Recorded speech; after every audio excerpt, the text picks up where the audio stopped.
या मालिकेच्या आजच्या भागात आपण पाहणार आहोत अनुष्का दिशाला भेटण्यासाठी जाते आणि ती हसतच तिला सांगत असते की तू त्या अहिल्याला ओपन चॅलेंज देऊन गेल्यानंतर त्यांची अवस्था अगदी बघण्यासारखी झाली होती आणि ते ऐकून दिशा तर खूपच खुश होते। तर अनुष्का तिला सांगत असते की दिशा, तू खरंच खूप मोठा बॉम्ब टाकला आहे त्या किर्लोस्करांवर। तू असंच काम करत राहा। याआधी तुझा प्लॅन त्या पारूमुळे फ्लॉप झाला होता, पण यापुढे असं होणार नाही। तू त्यांच्यावर बाहेरून हल्ला कर आणि मी आहेच आतमधून त्यांचं घर पोखरण्यासाठी। आणि अनुष्काचं असं बोलणं ऐकून दिशा तर खूपच खुश होते। त्यानंतर ती अनुष्काला विचारू लागते की मी तेथून गेल्यानंतर ते सगळेजण घाबरले असतील ना।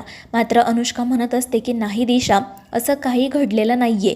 उलट ती अहिल्या खूप शांत होती। इतकं सगळं घडल्यानंतर देखील तिच्या कपाळावरील एक रेषसुद्धा हलली नव्हती। ती सगळ्यांना सांगत होती की त्या दिशाकडे लक्ष देऊ नका, तिची एवढी लायकी नाहीये। आणि ते ऐकून दिशा खूप चिडते। तर अनुष्का म्हणत असते की अहिल्या दिसते तशी नाहीये, तिच्या मनात नेमकं काय सुरू आहे हे आपल्याला तिच्याकडे बघून कळत नाही। खरंच खूप हुशार आहे ती आणि ती आता तिची कंपनी वाचवण्यासाठी नक्की काहीतरी प्रयत्न करणार। तर दिशा म्हणत असते की मला वाटलंच होतं, पण तिला मला असं हलक्यात घेऊन चालणार नाही, तिला माझी दखल घ्यावीच लागेल। आणि मग त्यानंतर अनुष्का दिशाला हे देखील सांगते की ते त्यांच्या कंपनीचा सेल वाढवण्यासाठी पारूला घेऊन एका गावामध्ये कॅम्पेन करणार आहे आणि त्या कॅम्पेन नंतर पुन्हा सगळ्यांना कळेल की ती पारू आता ब्रँड ॲम्बॅसिडर झाली आहे। आणि ते ऐकून दिशा म्हणते की काळजी करू नको, त्यांचं हे कॅम्पेन सक्सेसफुल होणार नाही। या कॅम्पेनमध्ये असा धमाका होईल की एकही किर्लोस्कर जिवंत राहणार नाही आणि मग त्या दोघीही हसू लागतात।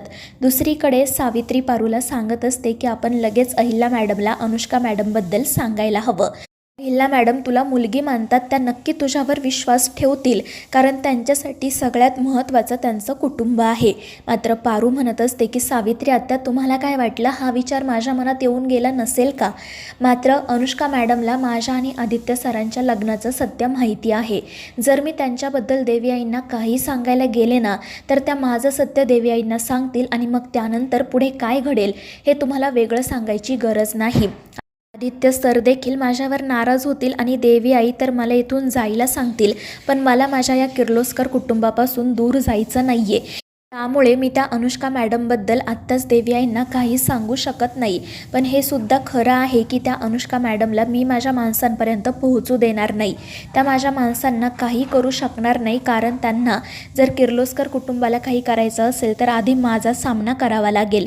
आणि ते ऐकून सावित्री देखील हो म्हणते आणि तिला साथ देण्याचं वचन देते। दुसरीकडे अनुष्का आणि दिशा बोलत असतात। अनुष्का त्या कॅम्पेनबद्दल दिशाला सगळी माहिती पुरवते। तर दिशा म्हणत असते की तू काही काळजी करू नको, त्यांचं कॅम्पेन कितीही आनंदाने पार पडलं तरी शेवटी त्यांना दुःखातच घरी जावं लागेल, कारण त्या कॅम्पेनमध्ये तसंच काहीतरी घडणार आहे। आणि ते ऐकून अनुष्का खुश होते तर दिशा हसत असते। दुसरीकडे आदित्य आणि प्रीतम त्या कॅम्पेनबद्दलच बोलत असतात। प्रीतमने ज्या ज्या व्यवस्था केलेल्या असतात, जसा कार्यक्रम ठरवलेला असतो ते तो सगळं आदित्यला सांगत असतो। त्यांचं बोलणं सुरू असतानाच हरीश त्या ठिकाणी येतो। तो विचारत असतो की जर माझी काही मदत हवी असेल तर नक्की सांगा।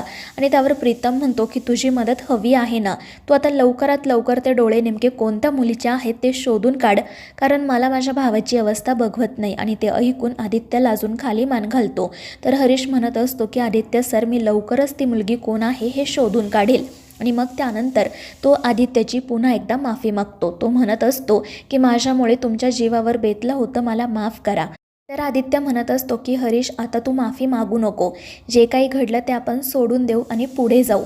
तुला त्यावेळी जे योग्य वाटलं तसा तू निर्णय घेतला, आता या सगळ्याचा आपण विचार करायला नको। पण एक गोष्ट लक्षात ठेव, पारू खरंच खूप साधी आणि सालस मुलगी आहे। तू तिला कधीही दुखावू नको, कायम तिच्या सोबत राहा, तिला एकटीला सोडू नको। आणि त्यावर हरीशही हो म्हणतो। मात्र मग त्यानंतर तो आदित्य आणि प्रीतमला सांगतो की मला तुम्हाला एक महत्त्वाची गोष्ट सांगायची आहे, पण आत्ता या क्षणी सांगू की नको ते कळत नाहीये। तर ते दोघे म्हणतात की तुझ्या मनात जे काही असेल ते स्पष्टपणे सांग आम्हाला। आणि मग हरीश त्याच्या मनातील एक गोष्ट त्या दोघांना सांगतो। आणि ते ऐकल्यानंतर आदित्य लगेच पारूकडे जातो। त्यावेळी पारू घरात एकटीच असते। आदित्य तिला विचारत असतो की पारू, मी तुझा चांगला मित्र आहे ना, मग तुला तुझ्या मनातलं मला सांगावंसं का वाटलं नाही? हरीशने मला सांगितलं तेव्हा मला कळलं, पण तू मला हे सगळं का नाही सांगितलं? आणि आदित्यचं असं बोलणं ऐकून पारू विचारात पडते. हरीशने नेमकं काय सांगितलंय तिला कळत नाही. तर आदित्य सरळ तिचा हात पकडतो आणि तिला बाहेर घेऊन येतो. पारू विचारत असते की आदित्य सर काय झालं आहे? तर आदित्य म्हणत असतो की पारू, मला तुझ्याकडून ही अपेक्षा नव्हती. आपण दोघेजण चांगले मित्र आहोत ना गं, मग तू मला हे का नाही सांगितलं? मला आत्ता हे सगळं हरीशकडून कळतंय आणि हे सगळं खरं आहे का? आणि त्यावेळी पारूला असं वाटतं की नक्कीच हरीशने आदित्यला तिच्या मंगळसूत्राचं सत्य सांगितलंय. आणि मग ती आदित्यला म्हणू लागते की खरं तर मला तुम्हाला हे सगळं सांगायचं होतं, पण कसं सांगू ते कळत नव्हतं. हे सत्य आहे की फक्त माझा भास आहे हेच मला समजत नव्हतं. पण काही काळ गेल्यानंतर मला सत्य आहे हे लक्षात आलं आणि ते सत्य मी आनंदाने स्वीकारलं. आणि हे सगळं ऐकून मग आदित्यच विचारात पडतो. पारू नक्की कशाबद्दल बोलते हे त्याच्या पटकन लक्षात येत नाही. आणि म्हणून तो पारूला म्हणतो की तुझ्या मनात आता जे काही असेल ना ते मला सांगून टाक. आणि त्यावर पारू मग डोळे पुसते, तिच्या मंगळसूत्राला हात लावत म्हणते की आदित्य सर, मला ही गोष्ट तुम्हाला खूप आधी सांगायची होती, पण आता मी तुम्हाला हे सत्य सांगतेय. मात्र ती पुढे काही बोलणार इतक्यात आदित्य मोठ्याने ओरडतो आणि तिथे सगळीकडे लाईट्स लागतात. त्यानंतर हरीश, प्रीतम, अनुष्का, प्रिया हे सगळेजण त्या ठिकाणी येतात. आदित्य मोठ्याने ओरडून म्हणतो की पारू, कसं वाटलं तुला सरप्राईज? हरीशने तुझ्यासाठी हे सगळं सरप्राईज प्लॅन केलं होतं. आणि त्यामुळे पारूला वाईट वाटतं. ती सगळ्यांकडे बघत असते. तर आदित्य तिला सांगत असतो की आज हरीशला तुला प्रपोज करायचं आहे आणि म्हणूनच त्याने हे सगळं केलं आहे. आणि मग त्यानंतर हरीश पुन्हा एकदा पारूची माफी मागतो, तिच्या पुढे हात जोडतो. आणि त्यावेळी पारू रागातच अनुष्काकडे बघते. तिला माहिती असतं की आता जर ती काही बोलली तर अनुष्का तिच्या मंगळसूत्राचं सत्य सगळ्यांना सांगेल. त्यामुळे मग ती हरीशला म्हणते की मी तुम्हाला माफ केलं. तर प्रीतम हरीशकडे गुलाबाचं फूल देत म्हणतो की आता तू पारूला प्रपोज कर.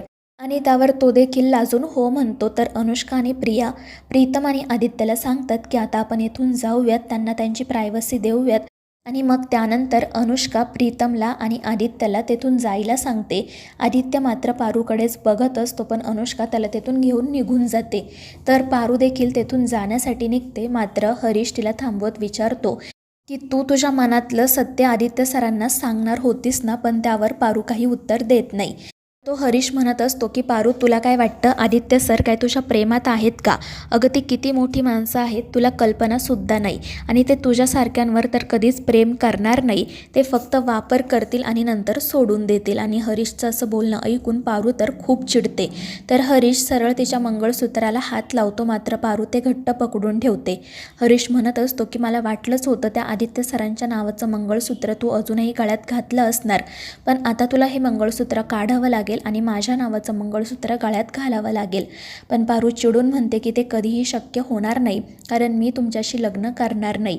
पण हरीश हसतच म्हणतो की तुला माझ्याशी लग्न करावंच लागेल, तुझ्याकडे दुसरा कोणताही पर्याय नाही आहे.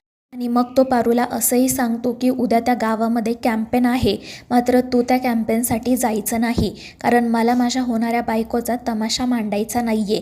तुझे पोस्टर सगळीकडे लागणार आणि लोक अदाशीपणे तुझ्याकडे बघणार, हे मला अजिबात चालणार नाही. मला माझ्या बायकोने घरात बसायला हवं आहे.